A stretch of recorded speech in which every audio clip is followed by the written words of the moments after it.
لما تبقي لسه جايه من بره ومحتاره تعملي اكل ايه زي حالاتي، هنعمل مع بعض النهارده وصفه كفته. هعمل لكم النهارده كفته بالخضار حلوه جدا. طبعا ما بنكون جايين من بره في الجو الحر بالذات اللي احنا فيه ده بنبقى مفرهدين، بنبقى عايزين حاجه سهله وسريعه. فهعمل بقى معاكم النهارده وصفه كفته مش هتاخد مننا ثانيه الا ثانيه. تعالوا بقى نشوف هنعملها ازاي مع بعض. داري بقى البوله بتاعتي. معايا هنا نص كيلو من اللحمه المفرومه. حاولي ان هي ما يبقاش فيها نسبه دهون قوي، يعني الوصفه بتاعتنا النهارده مش عايزه اللحمه المفرومه بتاعتنا يبقى فيها نسبه دهون، تكون نسبه الدهون فيها بسيطه شويه زي كده. بصي زي كده بالظبط. ده نص كيلو من اللحمه المفرومه. هنزل عليه ببصله مفرومه. معايا هنا نص معلقه صغيره من الفلفل الاسود، او لو عايزه تحطي معلقه مفيش مشكله، بس انا يا جماعه من الناس اللي ما بتحبش تبالغ خالص في التوابل، ولا للكفته ولا مثلا للحمه.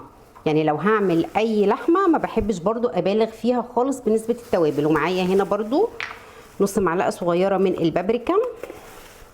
عايزه تحطي بابريكا مدخنه هتبقى حلوه قوي، هتدي طعم الصينيه بتاعتنا تسخينه كده يبقى طعمها حلو.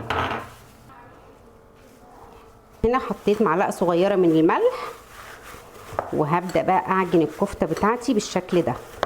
انا عايزاها كلها تتجانس كده مع بعضها.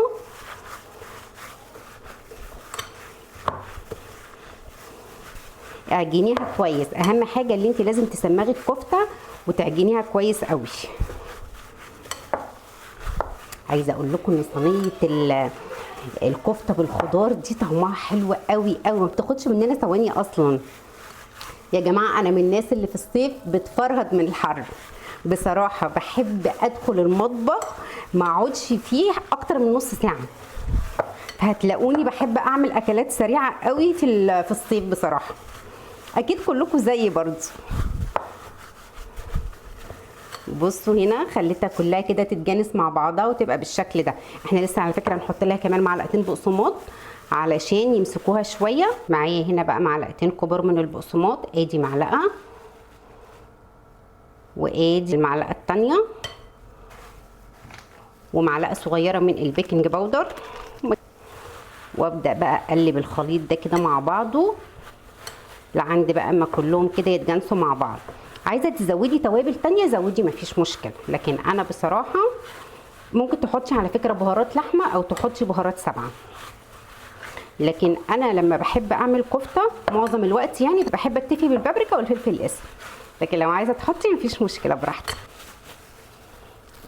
الله الله، ريحتها حلوه قوي. اهي بصوا بقت معايا كده بالشكل ده. بصوا بقى اخدها كده بقى واعملها كور.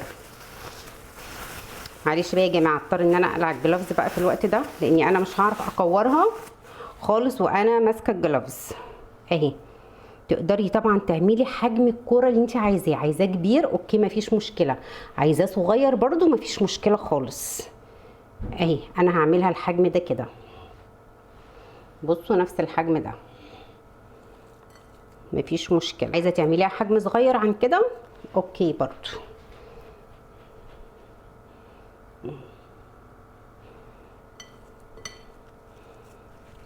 هخلص بقى كل الكميه بنفس الطريقه كده وارجع لكم. هعملها كور زي كفته داوود باشا بالظبط. عملت الكفته اهي وخلصتها. تعالوا بقى نشوف هنعمل ايه بعد كده. هنزل هنا بمعلقه من السمنه وكمان معلقه من الزيت. هبدا انزل كده بكرات الكفته. اول ما تبدا تاخد لون هقلبها على الناحيه التانية. انا عايزاها تكون متحمره يا جماعه من كل ناحيه، بتدي طعم احلى كتير لما بتكون متحمره.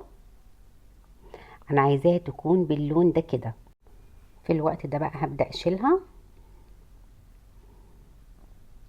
وهشيل كمان شويه من كميه الدهون دي. لو عايزه تسيبي كميه الدهون كلها براحتك، بس انا ما بحبش الاكل يكون دسم قوي. هنزل هنا ببصله مقطعاها مكعبات كبيره زي ما انتم شايفين كده. هبدا اشوحها كده في الزيت والسمن. اول ما تبدا تدبل شويه هبدا انزل بمعلقه كبيره من الثوم واول ما ابدا اشم ريحه التوم هبدا انزل بكميه الخضار بتاعتي كلها. معايا هنا حبيتين من الفلفل الرومي، ومعايا كمان 4 حبات من البصل الصغير، ده بيدي طعم حلو جدا جدا بعد ما بيستوي. ومعايا هنا جزرة كبيرة مقطعاها مكعبات، بس مكعبات كبيرة شوية او تقطعيها حلقات. ومعايا حبة كبيرة من البطاطس. طبعا كمية الخضار دي ترجع لك انتي، تقدري تزودي او تقللي براحتك، مفيش مشكلة خالص. ونزلت بشوية من البسلة. تقدري تحطي اي نوع خضار، لو عايزه تحطي كوسه حطي برضو مفيش مشكله، عايزه تحطي فاصوليا خضراء حطي. ونزلت بعد كده بالكفته بتاعتي، ونزلت كمان بحبيتين من الطماطم عصران في الخلاط، ونزلت ب3 معالق كبار من الصلصه. هبدا اقلب كده كل الخليط ده كده مع بعضه. وهنزل بنص معلقه صغيره من الفلفل الاسود، ونص معلقه صغيره من البهارات السبعه، ومكعب من المرقه بتدي طعم حلو جدا. وهظبط طبعا الملح، وحطيت كمان معلقه صغيره من السكر بتظبط الطعم جدا. وحطيت حبيتين من الفلفل السبايسي اختياري، لو مش عايزه تحطيهم مفيش مشكله خالص. هبدا انزل هنا بقى بكوبايه من الميه. انا عايزه اغطي كده كميه الخضار والكفته، يعني ممكن تاخد معاكي كوبايه كوبايتين على حسب بقى الكميه اللي انت عاملاها.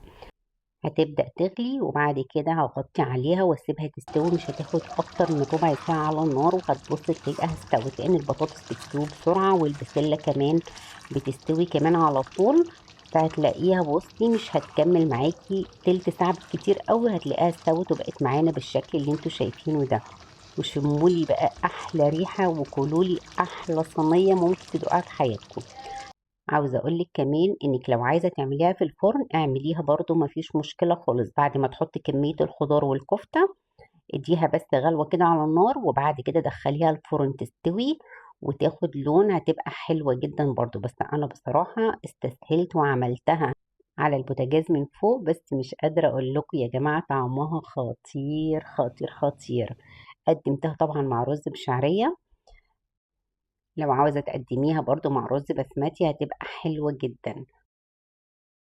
هنا بقى يا جماعه خلصنا وصفتنا، يا رب تكون عجبتكم.